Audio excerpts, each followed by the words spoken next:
உமக்கு மேல் ஒருவரும் இல்லையே, எல்லோருக்கும் மேலாக உயர்ந்தவர்.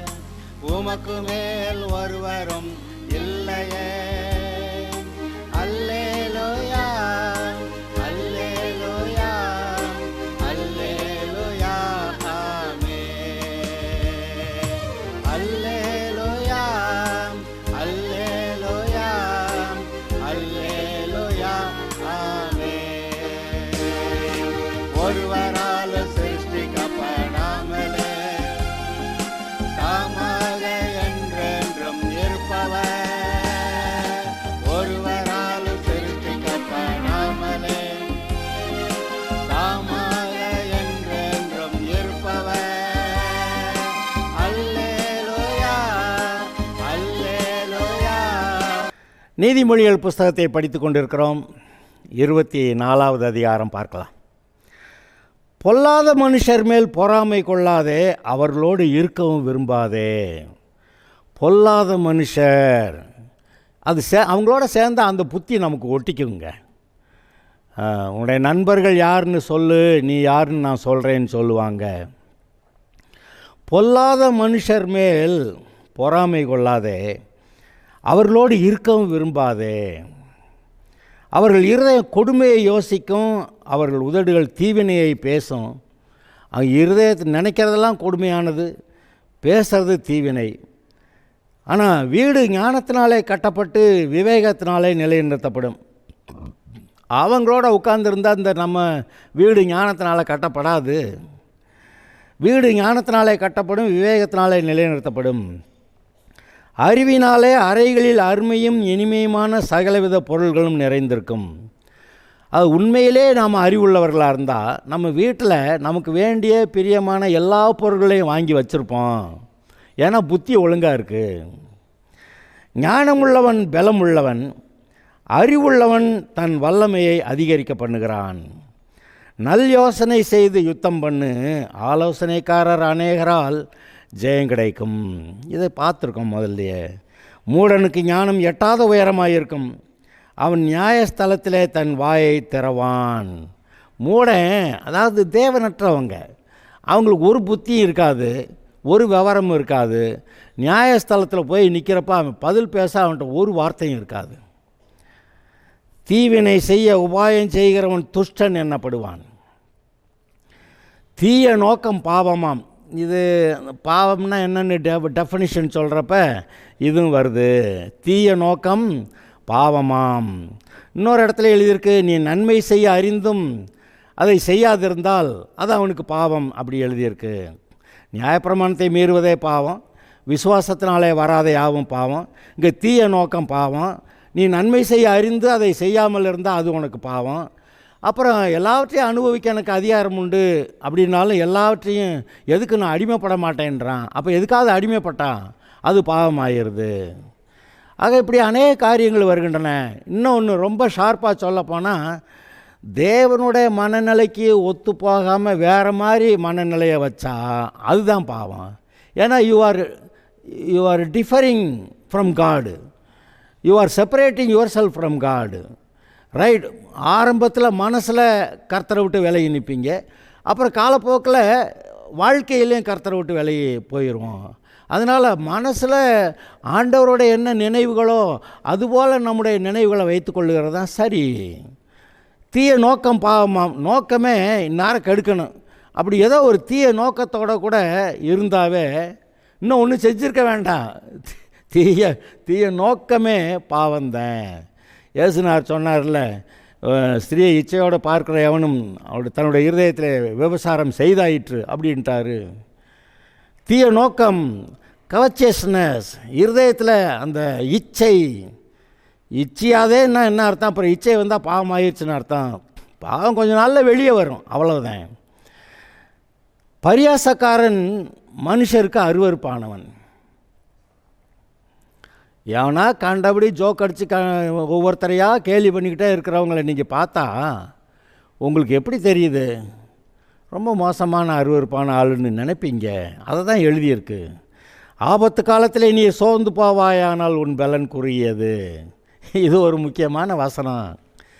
நாம் விசுவாசிகளாக கர்த்தருடைய பிள்ளைகளாக சத்தியத்தில் அன்பில் நடந்து முன்னேறும்போது நாம் விரும்பிய நன்மைகள் நம்ம எதிர்பார்த்த நேரத்தில் வர்றதில்ல. பல சமயத்தில் அது ரொம்ப லேட்டாகுதுன்னுவோம், அல்லது சாக போகிறதுக்கு முன்னாடி தாங்க கர்த்தர் வந்தார் அப்படின்னு நம்ம நினைப்போம். ஆனாலும் நீங்கள் பாருங்கள், சோர்ந்து போவனால் உன் பலன் குறுகினது, மரண பரிந்தம் பிடிச்சி நின்று அப்படிங்கிறாரு. இடையில சோர்ந்து போகாத, கடைசி வரைக்கும் நில்லுன்றாரு. அவர் அநேக சமயங்கள் அப்படி தான் வர்றாரு. ஒருத்தர் இப்போ சுகமில்லைங்கிறப்ப வர்றாரு, சமயத்தில் நல்லா வியாதியாக கிடக்கிறப்ப அப்புறம் இந்த வர்றேன்ட்டு சாக போகிறதுக்கு முன்னாடி வர்றாரு. சில கேஸில் செத்து 4 நாள் கழித்து வர்றாரு. ஒருத்தன் பாடையில் போய்கிட்டு இருக்கேன், அப்போ வர்றாரு, அவனை எழுப்பி விடுறாரு. அப்போ வியாதியாக இருக்கிறப்ப வர்றது, பாடையில் போய்கிட்டு இருக்கப்போ வர்றது, செத்து 4 நாள் கழித்து வர்றது. ஆனால் வர்றாரு. நீங்கள் கர்த்தரை நம்பி இருக்கிறவர்கள் தான் அவர் ஏதாவது ஒரு நேரம் வருவார். பல சமயத்தில் நம்ம செத்தம் போடா அப்படின்னு நினைக்கிற அளவுக்கு ஆயிடுது, அப்புறம் தான் வர்றாரு. ஆனால் வர்றார். எனிவே, அதனால் ஆபத்து காலத்தில் நீ சோர்ந்து போவாயானால் உன் பலன் குறுகினது, இதுக்கு மேலே முடியாதுங்க, செத்தாலும் பரவாயில்ல அப்படி சொல்லிட்டீங்க, போச்சு. அப்படி தான் இஸ்ரவேலர் வனாந்தரத்தில் சொன்னாங்க. ராட்சதர்கள் இருக்கிறாங்க, நம்ம என்ன செய்கிறது, நான் வெட்டுக்கிளி மாதிரி நம்ம இருக்கிறோம், இங்கே செத்தா பரவாயில்லன்னாங்க. அவன் பலன் குறுகினது. மரணத்துக்கு ஒப்புவிக்கப்பட்டவர்களையும் கொலை உண்ண போகிறவர்களையும் கூடுமானால் விடுவி. மரணத்துக்கு ஒப்புவிக்கப்பட்டவர்களையும் கொலை உண்ண போகிறவர்களையும் விடுவிக்க கூடுமானால் விடுவி. அதுக்கு ஒரு காரணம் இருக்கும். சும்மா எல்லாம் பொல்லாதவனையும் போய் விடுவிக்கிறதுக்கு இல்லை. அது சொல்லிட்டு எப்படி பேசுகிறாரு பாருங்க கர்த்தருங்க. அதை அறியோம் என்பாயாகில் இருதயங்களை சோதிக்கிறவர் அறியாரோ? உன் ஆத்மாவை காக்கிறவர் இதெல்லாம் கவனிக்க மாட்டாரா? அவர் மனுஷருக்கு அவனவன் கிரியைகளுக்கு தக்கதாக பலன் அளிக்க மாட்டாரா? என் மகனே அப்படி சொல்கிறாரு மறுபடி. அதாவது நன்மை இப்போ தான் நான் சொன்னேன் தீய நோக்கம் பாவமாம்னு. அடுத்தது நன்மை செய்ய அறிந்தும் அதை செய்யாதவனுக்கு அது பாவம்னு சொன்னேன். அதோடைய விளக்கமாக தான் இந்த வசனம் ஆகிப்போச்சு. யார் 11, 12வது வசனங்கள். நமக்கு நன்மை செய்ய திராணி இருக்கும்போது அதை செய்யாமல் போனால், ஒருத்தனை காப்பாற்றுறதுக்கு நமக்கு திராணி இருக்கும்போது, சாக போகிறவனை காப்பாற்றுறதுக்கு திராணி இருக்கும்போது நம்ம காப்பாற்றாமல் போய்கிட்டான், அதெல்லாம் உன்னுடைய ஆத்மாவை காக்கிறவர் அதை கவனிக்க மாட்டாரா? நீ இருதயங்களை சோதிக்கிறவர் இதெல்லாம் அறியாரா? மனுஷருக்கு அவனவனுடைய கிரியைகளுக்கு தக்கதாக பலன் கொடுக்குறவர் அவருக்கு தெரியாதா? அதனால் நீ யாரை காப்பாற்ற முடியும்னு நினைக்கிற காப்பாற்று. அப்போ கர்த்தர் முன்னாடி போய் நிற்கிறப்ப, ஸ்தோத்திர ஆண்டவர், அவனை காப்பாற்ற எனக்கு உதவி செய்தீர், உமக்கு நன்றி. அவரும் கேட்டு ரொம்ப சந்தோஷப்படுவார். ஏன்னா மரணத்தை கர்த்தர் விரும்பலை. ஏன்னா ஒரு மனுஷனும் மறிக்கிறத அவருக்கு பிடிக்கலை. கூடுமான எல்லாரும் ஒருவரும் கெட்டு போகாமல் எல்லாரும் ரட்சிக்கப்படும்படியாக தான் தேவன் தம்முடைய குமாரனா இயேசுவை சிலுவைக்கு அனுப்பினார். அதனால் நம்ம மூலமாக யாராவது சாக போகிற ஆள் தப்பிச்சுக்கிடுவான்னாக்க அதை பற்றி அவர் ரொம்ப சந்தோஷப்படுறாரு. ஓகே, என் மகனே தேனை சாப்பிடு, அது நல்லது. கூட்டிலிருந்து ஒழுகும் தேன் உன் வாய்க்கு இன்பமாயிருக்கும். கூட்டிலேருந்து ஒழுகிற தேன் கலப்படம் இல்லாமல் சுத்தமான தேன் ஒழுகும்போது அது சாப்பிட்டா எப்படி இன்பமாக இருக்கோ, அதுபோல் ஞானத்தை அறிந்து கொள்வது உன் ஆத்மாவுக்கு இன்பமாக இருக்கும். ஞானம்னா கர்த்தருடைய ஆலோசனைகள். அதை அறிந்து கொள்ளும்போது எப்படி தேன் எப்படி இனிக்குதோ அதுபோல் அது இன்பமாக இருக்கும். சங்கீதம் 19 இது மாதிரி சில வசனங்கள் வருது. அதை பெற்றுக்கொண்டால் அது முடிவில் உதவும், உன் நம்பிக்கை வீண் போகாது. அது ஞானத்தை பற்றி கொண்டு இருக்கும்போது உடைய இருதயம் மகிழும், அது சந்தோஷமாக இருக்கும், முடிவில் அது உனக்கு உதவி செய்யும். இப்போ துஷ்டனை பார்த்து சொல்கிறார், ஏ துஷ்டனே, நீ நீதிமானுடைய வாசஸ்தலத்துக்கு விரோதமாய் பதிவிராதே. உங்களுக்கு விரோதமாக இருக்க ஆட்டில் பார்த்து கர்த்தர் என்ன பேசுகிறாராம் பாருங்கள். யாக்கோபு தப்பி ஓடி போகலான்னு ஓடுறான். இந்த லாபான் விரட்டிக்கிட்டே வந்து இவனை பிடிச்சிட்டு போய் ஒரு மாதிரி அடிமையாக வச்சிருன்னு நினச்சிட்டுப்பான்னு நினைக்கிறேன். ஏன்னா இவனுடைய மகள்கள் 2 பேர் அவளையும் கூட்டி 2 பேரும் அவனுக்கு மனைவிகள் கூட்டிகிட்டு போகிறான். இவன் மறுபடி போய் எல்லாரையும் பிடிச்சிட்டு வந்து பார்வோன் எப்படி போய் இஸ்ரவேலரை பிடிச்சிட்டு வரணும்னு நினச்சானோ அதுபோல் இந்த லாபான் போய் பிடிச்சிட்டு வரணும்னு நினச்சிட்டான் போல். கர்த்தர் கூப்பிட்டு சொன்னார், இந்த மாதிரி யாக்கோபுக்கிட்ட நன்மையே அன்றி தீமை ஒன்றும் பேசக்கூடாது அப்படி சொல்லிவிட்டார். அதை போய் அவன் அங்கே சொல்லிக்கிட்டு இருக்கான். கர்த்தர் இப்படி உன் தேவன் இதெல்லாம் இப்படி சொன்னார் எனக்கு என்கிட்ட, அதனால் உன்னை விடுறேன் அப்படின்னு சொல்கிறான். இப்போ கர்த்தர் சொல்கிறார், துஷ்டனே நீ நீதிமானுடைய வாசஸ்தலத்துக்கு விரோதமாய் பதிவிராதே, அவன் தங்கும் இடத்தை பாழாக்கி போடாதே. நீதிமான் 7 தடவை விழுந்தாலும் திரும்பவும் எழுந்திருப்பான், துன்மார்க்கரோ தீங்கிலே இடருண்டு கிடப்பார்கள். இந்த 2 வசனத்தையும் லிங்க் பண்ணிக்கலாம். துஷ்டனே நீ நீதிமானுடைய வாசஸ்தலத்துக்கு விரோதமாய் பதிவிராதே, அவன் தங்கும் இடத்தை பாழாக்கி போடாதே. அது மீறி போய் நீ அவன் தங்கும் இடத்தை பாழாக்கி போட்டு அவனை விழ பண்ணுனா அவன் 7 தடவை விழுந்தாலும் திரும்ப எழுந்திருப்பான், ஏன்னா நான் அவனை எழுப்புவேன். ஆனால் துன்மார்க்கரோ நீங்களோ துன்மார்க்கரே தீங்கில இடருண்டு கிடப்பீர்கள். உன் சத்துரு விழும்போது சந்தோஷப்படாதே, அவன் இடரும்போது உன் இருதயம் களி கூறாதிருப்பதாக. உங்களுடைய சண்டைக்காரன் உங்களுக்கு விரோதமாக இருக்கிறவன் அவன் அங்கே ஆக்சிடெண்ட்டில் அடிபட்டு கால் ஒன்று போச்சாமுங்க அப்படின்னா இந்த விசுவாசிகளே சில சமயத்தில் போச்சா கால் போச்சா போகணும், ஒரு காலில் 2 காலும் போகணும் இப்படி சொல்கிற ஆளுகளும் இருக்கிறாங்க. ஆனால் இவர் என்ன பண்ணுறாரு, உன் சத்துரு விழும்போது சந்தோஷப்படாதே, அவன் இடரும்போது உன் இருதயம் களி கூறாதிருப்பதாக. இது வழக்கங்க. உலகத்தில் எல்லாருமே எதிரியை கீழே விழுந்தாக்க அப்போ இவங்களுக்கு சந்தோஷம்தான். ஆனால் நீ அப்படி இருக்கக்கூடாது. அவர்களுடைய மரணத்தையும் கர்த்தர் விரும்பலை, அவங்க இடறி விழுகிறதையும் விரும்பலை, அவங்க கர்த்தருடைய நன்மைகளை இழந்து போகிறதையும் விரும்பலை. அவங்களாம் தப்பு வைக்கப்படட்டும், ரட்சிக்கப்படட்டும், நீங்கள் அவங்க முன்னாடி சாட்சியாக இருங்கன்னு தான் கர்த்தர் சொல்கிறாரு. சத்துரு விழும்போது சந்தோஷப்படாதே, அவன் இடரும்போது உன் இருதயம் களி கூறாதிருப்பதாக. கர்த்தர் அதை காண்பார். எதை காண்பார்? அவன் இடர்கிறதையும் பார்ப்பார், நீங்கள் உங்கள் இருதயத்தில் களி கூறுறதையும் பார்ப்பார், 2ஐயும் பார்ப்பார். அது அவர் பார்வைக்கு பொல்லாப்பாக இருக்கும். எது? அவன் விழுந்ததை பார்த்து நீ சந்தோஷப்பட்டு கை கொண்டியே, கைதட்டி சந்தோஷம்னு சொன்னேல, அதையும் பார்ப்பார். அது அவர் பார்வைக்கு பொல்லாப்பாக இருக்கும். அப்பொழுது அவன் தமது கோபத்தை நீக்கி விடுவார். இது ரொம்ப சிக்கலுங்க. உங்கள் எதிரி கீழே விழுந்தானா விழுவணும், சந்தோஷம் அப்படி சொன்னீங்கன்னா அவன் விழுந்ததையும் பார்க்குறாராம். நீங்கள் விசுவாசின்னு சொல்கிறீங்க, நீங்கள் சந்தோஷப்பட்டு கைதட்டினதையும் பார்த்தாராம். இதை பார்த்துட்டு அவருக்கு என்ன சொல்லியிருக்கு, அவருடைய பார்வையில் இது பொல்லாப்பாக இருக்கும் சொல்லிவிட்டு, அப்புறம் இந்த உனக்கு எதிரி இருந்தான்ல அவன் மேலே இருந்து கர்த்தர் அந்த கோபத்தை போக்கிடுவாராம். அவருக்கு கோபம் அவன் மேலே இருந்துச்சு. உங்கள் எதிரி மேலே, உங்களுடைய எதிரி அவன் இருந்தான்ல, அதனால் அவன் மேலே கர்த்தருக்கு ஒரு கோபம் இருந்துக்கிட்டே இருந்துச்சு. ஆனால் அவன் எங்கேயே கீழே விழுந்து தடுக்கி விட்டு விழுந்தான்னு நீ சந்தோஷப்பட்டே இல்லை. இது கர்த்தர் பார்த்தாரு, அது அவருடைய பார்வைக்கு பொல்லாப்பாக இருக்கிறது. அதனால் அவன் மேல் இருந்த அந்த கோபத்தை நீக்கி விடுகிறார். பொல்லாதவனை குறித்து எரிச்சல் அடையாதே, துன்மார்க்கர் மேல் பொறாமை கொள்ளாதே. இந்த எதிரிகளை பற்றி திரும்ப திரும்ப சொல்கிறாரு. ஏதோ வேறு வேறு வார்த்தையில் சொல்கிறாரு. அவங்க மேலே எரிச்சலாக இருக்காத, அவங்க மேலே பொறாமை கொள்ளாத, அவனுக்கான நல்முடிவு இல்லை. ஏன்னா அவர் பார்த்துக்கிறாரு, பழி வாங்குதல் எனக்குரிய நான் பார்த்துக்கிறேன்றார். துன்மார்க்கருடைய விளக்கு அணைந்து போம், துன்மார்க்கருடைய விளக்கு அணைந்து போம். இருட்டில் போய்கிட்டு இருக்கிறப்ப வெளிச்சம் சமயத்தில் இந்த பேட்ரி செல்லில் தீர்ந்து போச்சுன்னு வைங்க. இது பேட்ரி இருக்கிறதும் ஒன்று தான், இல்லாததும் ஒன்று தாங்கிற அளவுக்கு ஆயிரும். அப்புறம் இருட்டாயிரும். அப்போ இந்த துன்மார்க்குடைய விளக்க அணைஞ்சு போச்சுன்னா அது எப்படி இருக்கும் பாருங்க. என் மகனே, நீ கர்த்தருக்கும் ராஜாவுக்கும் பயந்து நட, கலகக்காரரோட கலவாதே.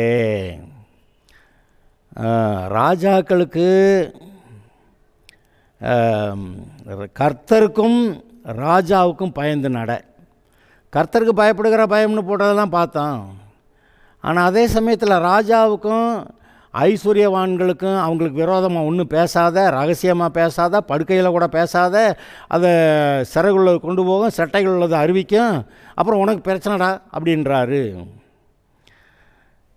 நீ கர்த்தருக்கும் ராஜாவுக்கும் பயந்து நட. கலகக்காரரோடு யாருக்கு? ராஜாவுக்கு விரோதமாக கலவங்கம் பண்ணுவாங்க. நீங்கள் வேலை பார்க்குற அந்த அதோடைய தலைமையானவருக்கு விரோதமாக 10 பேர் இங்கே கலகம் பண்ணுவான். அதில் சேரக்கூடாது. சடுதியில் அவர்களுடைய ஆபத்து எழும்பும். அவர்கள் இருவரின் சங்காரத்தையும் அறிந்தவன் யார்? எவர்கள் இருவரையும்? கர்த்தரையும் இந்த ராஜாவுடைய சங்காரத்தையும் அறிந்தவன் யார்? சடுதியில் அவர்களுடைய ஆபத்து வரும், எழும்பும் அப்படிங்கிறாரு. நமக்கு நம்மை விட அதிகாரத்தில் அதிகமாக இருக்கிறவர்கள், ஐஸ்வர்யவான்கள், ராஜாக்கள், இவர்கள் பயந்து அடங்கி தான் இருக்கணும். இல்லாட்டா அந்த ஆபத்து சடுதியில் வருங்கிறாரு. கர்த்தரும் அவர் எப்போ என்ன செய்வாருங்கிறத மனுஷர் ப்ரெடிக்ட் பண்ண முடியாது. பின்னும் ஞானமுள்ளவர்களின் புத்திமதிகள் என்னவெனில், நியாயத்திலே முகத்தாட்சண்யம் நல்லதல்ல. நியாயம் பேசுகிறப்போ உனக்கு தெரிஞ்ச ஒருத்தன் இருக்காங்கிறதுனால அவனுக்கு முகத்தாட்சண்யம் பண்ணி நீதிமான குற்றவாளியை நீதிமான்னு நீ தீர்க்க முடியாது. செய்யாத. நியாயத்திலே முகத்தாட்சண்யம் நல்லதல்ல. துன்மார்க்கனை பார்த்து நீதிமானாயிருக்கிறாய் என்று சொல்லுகிறவனை ஜனங்கள் சபிப்பார்கள். இப்போது நிறைய கேஸெல்லாம் வருதுங்க. அந்த அக்கிரமக்காரர்கள்லாம் இவன் நீதிமான்னு சொல்லி விடுதலை ஆகிடுவான். அப்படி விடுதலையாக்கப்படும் போது அந்த விடுதலையாக்குகிறவர்களை பொதுவாக மக்கள் சபிப்பார்கள். அதாவது அவன் பிரச்சனை தீர்ந்துருச்சுன்னு அவன் போகலாம், நான் பாட்டுக்கு எனக்கு ஒரு காசு கிடச்சி நான் இந்த மாதிரி தீர்ப்பை சொல்லிவிட்டேன் அப்படின்னு அவன் காசுக்காக சந்தோஷப்பட்டு போகலாம். ஆனால் என்ன நடந்துருமா, ஜனங்கள் இப்படிப்பட்டவங்கள சபிப்பாங்க. நீதிமான குற்றவாளியை நீதிமான்கிறது. எதுக்கு? துட்டு கிடச்சிச்சு, பரிதானம், லஞ்சம் கிடச்சிது. பிரஜைகள் அவனை வெறுப்பார்கள். இப்படி ராஜா இப்படி பொல்லாதவனாக இருந்தால் பிரஜைகள் அவனை வெறுப்பார்கள். அவனை கடிந்து கொள்ளுகிறவர்கள் மேல் பிரியம் உண்டாகும். இப்படி தப்பாக பேசி நியாய தீர்ப்பு கொடுக்குறவனை சிலர் கடிந்து கொள்வாங்க. அதை விட பெரிய அதிகாரத்தில் இருக்கிறவங்க கடிந்து கொண்டா, அப்பொழுது அவனை கடிந்து கொள்ளுகிறவர்கள் மேல் பிரியம் உண்டாகும். அவர்களுக்கு உத்தம ஆசீர்வாதம் கிடைக்கும். யார்? இந்த பொல்லாதவனாக இருக்கிறவனை கடிந்து கொண்டு அவனை சரி பண்ணிடுறான் பாருங்க, அப்போ அவனுக்கு உத்தம ஆசீர்வாதம் கிடைக்கும். அது பல சமயத்தில் இப்படி நியாய தீர்ப்பு கொடுக்குறவங்கள நம்ம போய் ஒன்றும் செய்ய முடியாது. ஆனால் இவங்களை காட்டிலும் கொஞ்சம் உயர்ந்த ஸ்தானத்தில் இருக்கிறவங்க, சத்தியத்தில் நடக்கிறவங்க, அவங்க பார்த்து இவனை நீ இப்படி செய்கிறது தப்புன்னு சொல்லி அவனை கடிந்து கொள்ளும்போது அவன் மேலே ஜனங்களுக்கு பிரியம் உண்டாகுதான். அவர்களுக்கு உத்தம ஆசீர்வாதம் கிடைக்குமா. அதாவது இந்தவனை சரி பண்ணுற ஆளுங்க இருக்காங்களே, அவர்களுக்கு உத்தம ஆசீர்வாதம் கிடைக்கும். செம்மையான மறுமொழி சொல்லுகிறவன் உதடுகளை முத்தமிடுகிறவனுக்கு சமானம். நம்ம ஏதோ ஒரு சிக்கலான சூழ்நிலையில் அல்லது ஏதோ ஒரு விவரத்தை விசாரித்து கேட்டுக்கொண்டிருக்கும்போது சரியான மறுமொழி, கேள்விக்கு சரியான மறுமொழி கொடுக்கும்போது அவன் உதடுகளை முத்தமிடுகிறவனுக்கு சமம் அப்படி சொல்கிறாரு. அது என்ன? நம்ம விரும்புகிற சரியான காரியங்களை, சரியான விவரங்களை சொல்கிறவங்க யாராவது இருக்காங்க, கொஞ்சம் தேடுனா பொதுவாக அப்படி இருக்கிறதில்ல. சரியாக டைரெக்டாக பதில் சொல்ல மாட்டாங்க, சுற்றி வளைச்சி பேசுவாங்க. பீட்டிங் அரவுண்ட் த புஷ்ஷும்பா. அதாவது நேரடியாக பதில் சொல்கிறதில்ல, எஸ் ஆர் நோ சொல்லாமல் அது இப்படிங்க, அது அப்படி நடந்துச்சு, அப்படி போச்சு, அப்படி வந்துச்சுன்னா இதை யார் கேட்டுக்கிட்டு இருக்கிறது? பொதுவாக கிராமத்து மக்கள் வெட்டொன்று துண்டு ரெண்டுன்னு பேசுவாங்க. ஆனால் ஏதோ இந்த ரொம்ப ஜனங்களோட கூடி கூடி பார்த்து பேசி வளரும்போது அது என்னத்துக்கு நேரடியாக சொல்லுவானே அப்படின்னு அப்படியே சுற்றி வளைச்சி கடைசிக்கு என்ன சொன்னானே தெரியாது. அப்படி ஒன்று சொல்லி முடிச்சிருவாங்க. செம்மையான மறுமொழி சொல்லுகிறவன் உதடுகளை முத்தமிடுகிறவனுக்கு சமம். வெளியில் உன் வேலையை எத்தனைப்படுத்தி வயலில் அதை ஒழுங்காக்கி பின்பு உன் வீட்டை கட்டு. அதாவது ஒரு பெரிய வேலை, வீட்டை கட்டுறது ஒரு பெரிய வேலை. அதுபோல் ஒரு பெரிய வேலையை செய்கிறதுக்கு முன்னாடி வெளியிலே உன் வேலையை எத்தனைப்படுத்தி வயலில் அதை ஒழுங்காக்கி, அதாவது அதுக்கான தேவையான எல்லா பொருள்களும் இருக்கா, பணம் இருக்கா, இந்தந்த டைமுக்கு இந்தந்த பணம் வேணும், இந்தந்த வேலை முடிய இத்தனை ஆட்கள் உதவியெல்லாம் வேணும், அதெல்லாம் கணக்கு பார்க்கணும். அப்போ தான் நீ செய்கிற வேலையை நல்லா செஞ்சு முடிக்க முடியும். சரி, இடையில கொரோனா வந்துருச்சுங்க, அது வேறு. ஆனால் நார்மல் டைம்ஸில் நீங்கள் எல்லாத்தையும் எத்தனை பற்றி ரெடி பண்ணிவிட்டு நீங்கள் வீட்டை கட்ட ஆரம்பிச்சிங்கன்னா கடன்னு சீக்கிரம் முடிஞ்சிடும். அதை ஆயத்தம் பண்ணாமல் வேலையை தொடங்கினா அப்புறம் ஏதோ ஃபவுண்டேஷன் போட்டாங்கங்க நின்று வச்சுங்க, அப்புறம் லென்டல் வரைக்கும் போய் நின்று வச்சுங்க, அப்புறம் இது ரூஃப் போட்டாங்கங்க நின்று வச்சுங்க. எல்லாம் அப்படி இருக்கக்கூடாது. நான் சொல்கிறாரு, இதெல்லாம் பெரிய வேலையை செய்யும்போது அதுக்கான எல்லா காரியங்களும், பணம், அதுக்கான ஆட்கள் எல்லாம் இருக்கான்னு பார்த்துட்டு வேலையை ஆரம்பி. நியாயமின்றி பிறனுக்கு விரோதமாய் சாட்சியாக ஏற்படாதே. நாம் ஒரு தடவை கேட்டேன், ஒருத்தர் அதாவது தெரியுது நியாயமில்லாத விஷயத்தில் இன்னொருத்தனுக்காக போய் ஏதோ சாட்சி சொல்ல போகிறதா கேள்விப்பட்டேன். எனக்கு ரொம்ப வருத்தமாக இருந்துச்சு. நியாயமின்றி பிறனுக்கு விரோதமாய் சாட்சியாக ஏற்படாதே. உன் உதடுகளினால் வஞ்சகம் பேசாதே. பேசும்போதே நல்லா நான் செய்யலாம், அப்படி செஞ்சிடலாம், நல்லா செஞ்சிடலான்ட்டு அப்புறம் அந்த தேதி அன்றைக்கி அவனை கேட்டால், ஐயா நான் ஊரில் இருக்கேன், ஐயா அங்கே இல்லையான்றான். வஞ்சகமான ஆளுக. உன் உதடுகளினால் வஞ்சகம் பேசாதே. பொதுவாக நம்ம சமுதாயத்தில் இன்றைக்கி வேலை எத்தனை மணிக்கு வந்தீங்கன்னா தொடங்கி முடிச்சிடலான்னு பார்த்தா பல சமயத்தில் வரமாட்டாங்க. ஏதாவது இன்னொரு முக்கியமான வேலையாக போச்சுங்கன்னுவாங்க, இல்லாட்டி வீட்டில் யாரோ சொந்தக்காரன் யாரோ செத்து போயிட்டான்னுவாங்க, எதையாவது சொல்லுவாங்க. அதாவது எதையாவது சொன்னால் செய்கிற மாதிரி மனநிலை பொதுவாக மக்கள்கிட்ட இல்லை. அதுவும் இந்த தாழ்ந்த நிலைமையில் இருக்கிறவங்க யாருக்கும் எதை பற்றியும் பயப்பட மாட்டாங்க. நம்மளெல்லாம் அவங்க வேலையை முடிச்சிடுவாங்க, பார்த்துருவோம் அப்படின்னு சொல்லி அவங்க அப்படி இருக்கிறாங்க. சரி, வெளியில் உன் வேலையை எத்தனைப்படுத்தி வயலில் அதை ஒழுங்காக்கி பின்பு உன் வீட்டை கட்டு. நியாயமின்றி பிறனுக்கு விரோதமாய் சாட்சியாக ஏற்படாதே. உன் உதடுகளினால் வஞ்சகம் பேசாதே. அவன் எனக்கு செய்த பிரகாரம் நான் அவனுக்கு செய்வேன், அவன் செய்த செய்கைக்கு தக்கதாக நானும் அவனுக்கு சரி கேட்டுவேன் என்று நீ சொல்லாதே. அடிக்கி அடி போடுவேன் சொல்லாத. ஏன்னா கர்த்தர் உனக்காக கர்த்தர் வழக்காடுகிறவர், உனக்காக பழி வாங்குகிற அவர். அதனால் அவற்றை விட்டுன்றார். சோம்பேறியின் வயலையும் மதியினனுடைய திராட்சை தோட்டத்தையும் கடந்து போனேன். ஒரு வயல், ஒரு சோம்பேறி பையங்க, அவன் நல்லா இது சரி. மதியினனுடைய திராட்சை தோட்டம், சோம்பேறி ஒருத்தன், இது மதியினன் புத்தி கட்டவன். இந்த ரெண்டு பேருடைய திராட்சை தோட்டத்தையும் ஒரு மனுஷன் கடந்து போனானாம். இதோ அதெல்லாம் முள்ளுக்காடாக இருந்தது, நிலத்தின் முகத்தை காஞ்சொறி மூடியது, அதன் கற்சுவர் இடிந்து கிடந்தது. சோம்பேறியோடைய மதிகட்டவனுடைய நிலத்து வழியாக போகிறப்ப அங்கே பார்த்தானா, அங்கே காஞ்சொறி அந்த பூமி முழுவதையும் மூடி இருந்துச்சான், நிலத்தை முழுவதும் மூடி இருந்துச்சான், முள்ளுக்காடாக கிடந்துச்சான். அதன் சுற்றுச்சுவர் இடிஞ்சு கிடந்துச்சான். 3 காரியத்தை சொல்கிறாரு. அந்த நிலம் பூரா முள்ளுக்காடாகணும்னா அதுக்கு ஒரு டைம் ஆகுது. காஞ்சொறி தரை பூரா மூடணும்னா அதுக்கு ஒரு டைம் ஆகுது. அப்புறம் அந்த காம்பவுண்ட் வால் இருக்கே சுற்றுச்சுவர், அது இடிந்து விழணும்னா அதுக்கு இன்னும் கொஞ்சம் நாள் ஆகும்.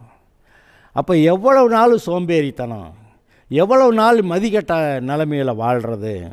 அப்படியெல்லாம் பார்த்துட்டு இவன் சொல்கிறான், அதெல்லாம் முள்ளுக்காடாக இருந்தது.